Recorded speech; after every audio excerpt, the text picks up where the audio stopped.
कौन जीता और कौन हारा? दरअसल ये सवाल इसलिए क्योंकि सुप्रीम कोर्ट से आज जो कुछ भी निकल करके सामने आया, सुप्रीम कोर्ट ने जो निर्देश पश्चिम बंगाल में चल रहे इस वक्त उठापटक को लेकर के दिया, सीबीआई विवाद पर दिया, उसके बाद सूबे की ममता सरकार और केंद्र की मोदी सरकार अपने अपने हिसाब से इसको देख रही है। इसीलिए सवाल यह खड़ा हो गया कि आखिर कौन जीता कौन हारा। सुप्रीम कोर्ट ने कोलकाता के पुलिस कमिश्नर को शारदा चिट फंड केस की जांच में सहयोग करने का आदेश दे दिया है और सीजीआई की अगुवाई वाली बेंच ने आदेश दिया कि कोलकाता के पुलिस कमिश्नर सीबीआई के सामने पेश हों। हालांकि अदालत ने सीबीआई को निर्देश दिया कि वो कमिश्नर को फिलहाल गिरफ्तार नहीं कर सकती है। अवमानना के मामले में सुप्रीम कोर्ट ने ममता सरकार को नोटिस भेजा है। मामले की अगली सुनवाई अब 20 फरवरी को होगी। बहरहाल ममता बनर्जी और केंद्र सरकार दोनों ने सुप्रीम कोर्ट के फैसले का स्वागत किया।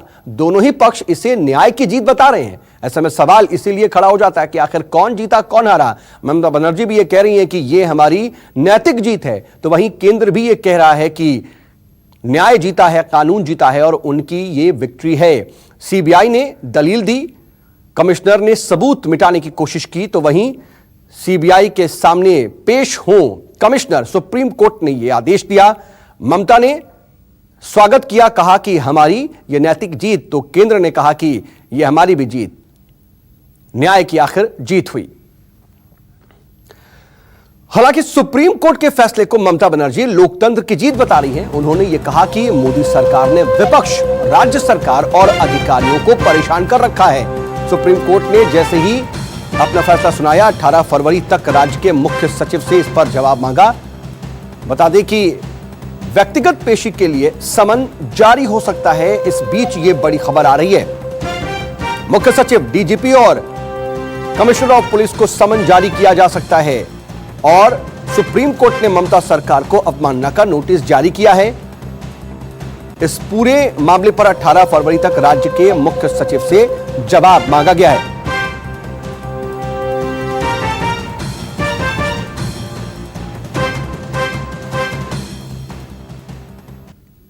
हालांकि इन सब के बीच सुप्रीम कोर्ट के फैसले को ममता बनर्जी लोकतंत्र की जीत बता रही हैं। उन्होंने कहा कि मोदी सरकार ने विपक्ष, राज्य सरकार और अधिकारियों को परेशान कर रखा है। हमको नहीं मिली जीत, देश का जनता को मिली जीत, कॉन्स्टिट्यूशन का मिली जीत, हमारा सेव इंडिया को मिली जीत, हमारा फोर्स को मिली जीत, हमारा नौजवान को मिली जीत, हमारा फार्मर्स को मिली जीत, हमारा देश का नागरिक को मिली। इसके आपको मीडिया को भी जीत मिली, आप भी नहीं कह सकता है।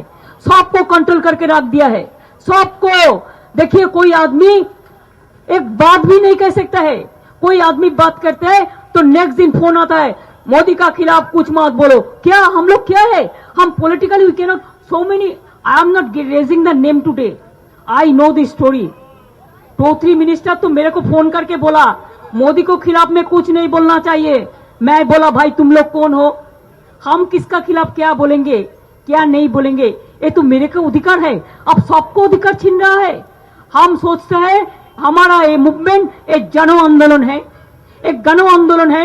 It is not the Trinamool Congress आंदोलन। दिस मूवमेंट, ये आंदोलन सबका लिए है। 2019 में मोदी जी नहीं आएंगे। हमारा दिक्कत क्या था? हम मोदी जी का खिलाफ में हम इंडिविजुअल फाइट नहीं कर रहे, हम गवर्नमेंट का खिलाफ में। जो गवर्नमेंट हमारा फेडरल स्टेट में काम नहीं करने दे रहा है, हमको पूरा इंटरफेरेंस कर रहा है, हमको रुपया ठीक से नहीं देते हैं, हमारा लोगों को तंग कर रहा है, हमारा ऑफिसर को तंग कर रहा है, हमारा मीडिया को तंग कर रहा है, हमारा फिल्म इंडस्ट्री को तंग कर रहा है, हमारा इंडस्ट्रियलिस्ट को तंग कर रहा है, हमारा फार्मर्स को तंग कर रहा है। इसी के लिए मेरे को दिल बहुत रो रहा था। मैंने बहुत दिन तक डाइजेस्ट किया है। कितना तक कोई तो बोले, कुछ तो बोले, कुछ तो बोलना चाहिए। बता दें कि इसी बीच न्यूज 24 के सवाल पर ममता बनर्जी ने कहा कि वो राज्य कांग्रेस को ज्यादा अहमियत नहीं देती। हमारे संवाददाता सौरभ ने ममता से राज्य इकाई और कांग्रेस अध्यक्ष राहुल गांधी के बयानों में विरोधाभास के बारे में सवाल किया था। जवाब में क्या कहा ममता ने, आपको सुनवाते हैं। दीदी, मेरा नाम सौरभ है, मैं न्यूज 24 से हूँ। मैं ये पूछना चाहता हूँ कि आपने जो धरना दिया, महागठबंधन के सभी जो नेता हैं, पॉलिटिकल पार्टी है, वो आपको समर्थन कर रहे हैं। कांग्रेस कह रही है दिल्ली से वो आपका समर्थन कर रही है, लेकिन राज्य की जो कांग्रेस पार्टी है वो कह रही है कि ये देखिए, राज्यों का कांग्रेस पार्टी को बात हम नहीं करेंगे। This is their internal matter. और 2016 इलेक्शन में भी सीपीएम कांग्रेस एक साथ में हमारे साथ खिलाफ में लड़ा, और पंचायत इलेक्शन में सीपीएम कांग्रेस बीजेपी इकट्ठा होकर हमारे खिलाफ में लड़ा। इसके लिए राज्यों का बात तो हम राज्यों में करेंगे, जब चुनाव का बात है उसको हम आई डोंट केयर दैट। तो बड़े सफाई से बचती हुई नजर आई ममता बनर्जी। सुप्रीम कोर्ट के फैसले के बाद केंद्रीय मंत्री रविशंकर प्रसाद ने कहा कि अब राजीव कुमार को सीबीआई के सामने पेश होना होगा। पिछले 3 साल से वो सीबीआई के सामने पेश होने से बच रहे थे। सुप्रीम कोर्ट के आदेश में स्पष्ट है कि उनके पुलिस कमिश्नर को अपीयर होना होगा सीबीआई के सामने, और कलकत्ता में नहीं, शिलांग में अपीयर होना होगा।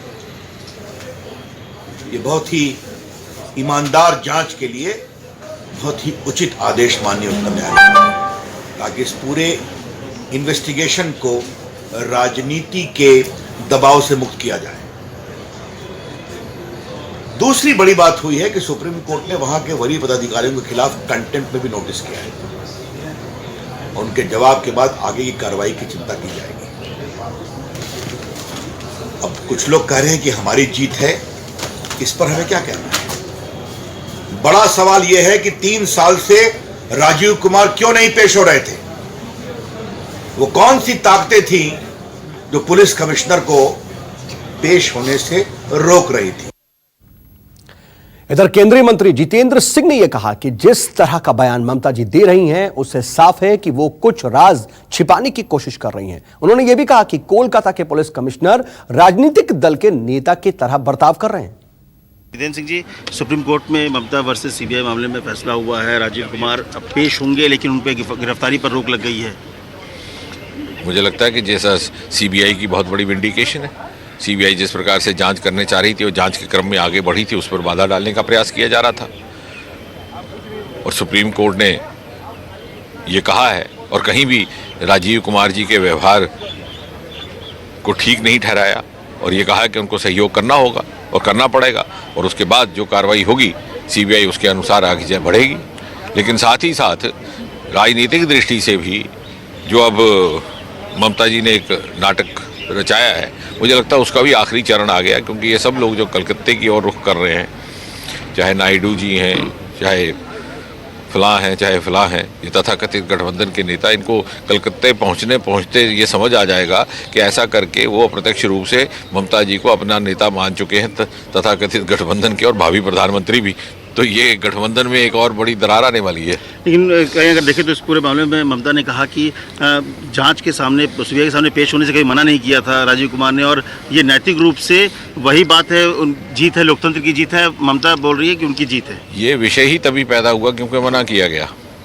कभी कहा गया त्योहारों का मौसम है, कभी कहा गया कुछ, हर बार अलग अलग किस्म के बहाने बनाए गए। हर बार सीबीआई की ओर से बड़ी ईमानदारी से प्रयास हुआ, और सच पूछिए तो सीबीआई के साथ सहयोग करने का अर्थ ये नहीं होता कि उस व्यक्ति को आरोपी मान लिया जाए या दोषी।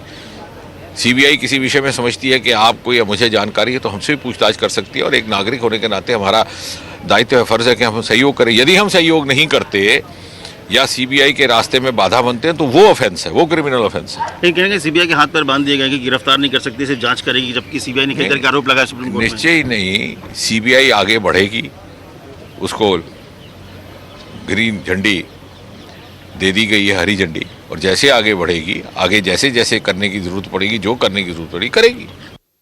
कोर्ट ने फैसला कर दिया है कि राजीव कुमार जांच में पेश होंगे सीबीआई के सामने, हालांकि गिरफ्तारी नहीं करना है। किस तरह से इसको देखते हैं? भाई राजीव कुमार को तो जांच के लिए ही वहाँ सीबीआई के लोग जा रहे थे, और जांच से बराबर भाग रहे थे, बराबर नोटिस दिया गया, वो जांच में आ नहीं रहे थे। अब ममता जी जो जांच को दबाना चाह रही थी, सुप्रीम कोर्ट ने कह दिया कि जांच में सहयोग करना है, और अब बगल के राज्य में मेघालय में बढ़िया से जांच करना है, बढ़िया से पूछताछ होगा। बंगाल में जो शारदा कांड से लेके जितने चीट फंड कांड हुए, करोड़ों रुपये लोगों का और दबाया है, और बंगाल हब बना हुआ है, और उसको प्राश्रय ममता जी दे रही है इस चीट फंड को रोकने में। अब दूध का दूध, पानी का पानी होगा, फैसला हो जाएगा। ममता कह रही है कि सत्याग्रह में जो बैठी ममता है वो कह रही है कि जो हमने पक्ष रखा था, हमारी बात को ही सुप्रीम कोर्ट ने माना है। ये ममता जी सत्याग्रह में बैठी थी क्या बैठी थी?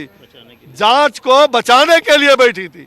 और सारे जितने भ्रष्टाचारी हैं, ये चट्टे बट्टे जितने लोग देख रहे हैं विपक्ष के, ये सारे लोग आज ममता जी को सपोर्ट कर रहे थे ताकि उनका भ्रष्ट आचरण कल होके उन पर होगा, परसों लालू जी पर होगा। और ये तमाम लोग और लालू जी से लेके सब लोग जितने हैं आलू भालू सब लोग भीतर जा रहे हैं। ये सब जाएंगे, आज निकल जाएंगे, चिंता मत करिए। ममता जी, ये आपकी जीत नहीं, ये भारत के लोकतंत्र की जीत है। पे ही पूरा विपक्ष एकजुट होकर उन्होंने कहा कि इस मुद्दे पर चर्चा की जानी चाहिए।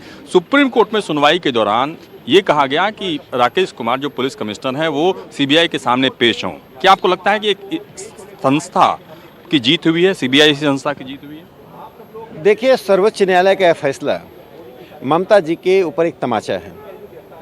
राजीव कुमार के पक्ष में जिस प्रकार से वो धरना देने बैठ गई थी और सीबीआई को कटघरे में खड़ा कर रही थी, उसे सर्वोच्च न्यायालय ने अनुचित बताया है।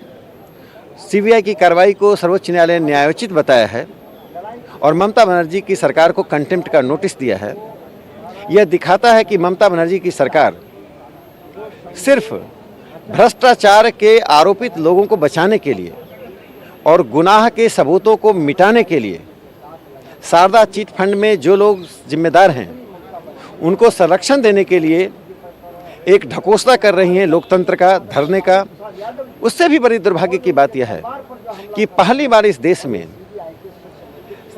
विपक्ष की ताकतें भ्रष्टाचार के समर्थन पे सड़क पर उतर रही हैं। आज तक भ्रष्टाचार के खिलाफ हम लड़ते रहे हैं, लेकिन नैतिकता को ताक पर रखते हुए राहुल गांधी से लेकर तेजस्वी यादव तक आज ममता जी के समर्थन में नहीं है, वे भ्रष्टाचार और सादा चिट फंड के समर्थन में दे रहे हैं कि ममता बनर्जी के मुद्दे पर या वेस्ट बंगाल सरकार के मुद्दे पर राज्यसभा की कार्रवाई स्थगित करके चर्चा की जाए।